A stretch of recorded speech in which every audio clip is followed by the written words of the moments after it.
Assalamualaikum, salam Malaysia Madani. Saya Siti Nurdiati Zaidi dalam Dunia 11 Pagi.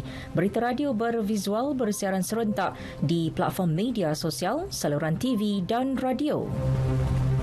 Gunung Merapi di Indonesia, salah satu gunung berapi paling aktif di dunia, meletus lagi semalam. Ia terus memuntahkan abu panas hingga ke saat ini. Letusan turut membentuk kepulan awan panas menjulang tinggi kira-kira 1,300 meter ke udara. Berikutan itu, Agensi Vulkanologi Negara mengingatkan penduduk agar berwaspada dengan aliran lumpur gunung berapi tersebut. Gunung Merapi juga dilaporkan meletus minggu lalu, menyebabkan debu menyelubungi sekurang-kurangnya 8 kampung berhampiran.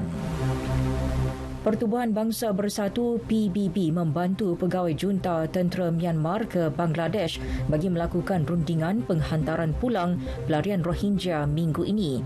Menurut pegawai PBB, usaha dilakukan walaupun Myanmar dilaporkan masih tidak selamat untuk pelarian Rohingya terbabit kembali. UNHCR membantu memudahkan pengangkutan beberapa pegawai junta ke Bangladesh. Ia bagi menyokong hubungan antara pihak berkuasa de facto di Myanmar dengan pelarian. Untuk rekod, terdapat kira-kira 1 juta etnik Rohingya berlindung di Bangladesh. Kebanyakan mereka melarikan diri dari Myanmar susulan tindakan keras tentera. Sementara itu, lebih 800,000 rakyat Korea Utara menawarkan diri menyertai tentera untuk berperang dengan Amerika Syarikat. Agensi berita KCNA melaporkan penyertaan melibatkan golongan muda yang bertekad mempertahankan negara. Penyertaan itu dibuat beberapa hari selepas Pyongyang menguji peluru berpandu balistik antarbenua Hwasong 17. Ia juga sebagai tindak balas terhadap latihan ketenteraan bersama terbesar antara Seoul dengan Washington minggu ini. Latihan itu disifatkan Pyongyang sebagai percubaan Amerika untuk mencetuskan perang nuklear. Rusia dan Ukraine bersetuju melanjutkan perjanjian yang membenarkan ekspor biji ring Ukraine disambung semula. Perkara itu diumumkan Presiden Turki Recep Tayyip Erdogan selepas mengadakan perbincangan dengan kedua-dua belah pihak. Perjanjian tersebut sepatutnya tamat hari ini, namun ia dilaksanakan semula untuk tempoh sekurang-kurangnya 120 hari. Menurut Erdogan, perjanjian bawah inisiatif koridor biji ring Laut Hitam itu amat penting untuk bekalan makanan global. Pencerobohan Moskow terhadap Kiev tahun lalu menyaksikan pelabuhan Laut Hitam di Ukraine disekat.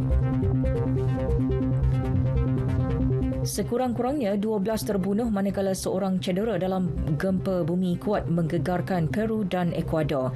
Menurut pihak berkuasa, gempa berukuran 6.8 pada skala Richter dilaporkan berpusat di perbandaran Ecuadoran Palau berhampiran sempadan dengan Peru.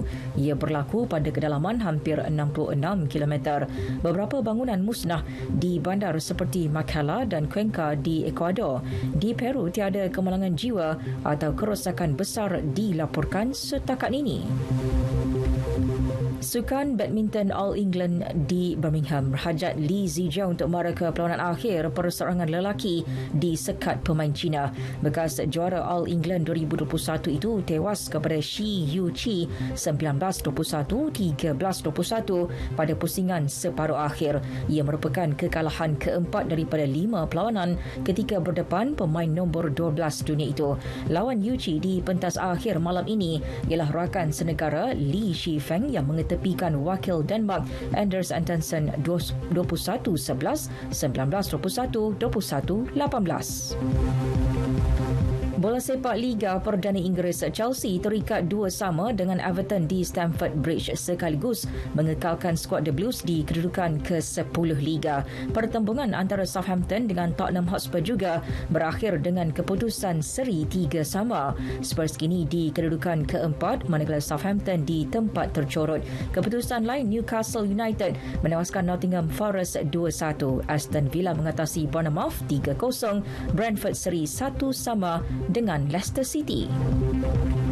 Beralih ke perlawanan Piala FA Inggeris, Manchester City mara ke separuh akhir selepas berpesta gol membelasah Burnley 6-0 di Etihad.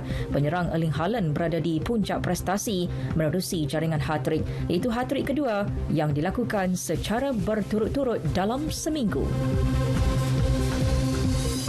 Sekian berita yang disunting oleh Nik Hafizul Baharudin dari Pusat Berita RTM. Assalamualaikum. Salam Malaysia Madani.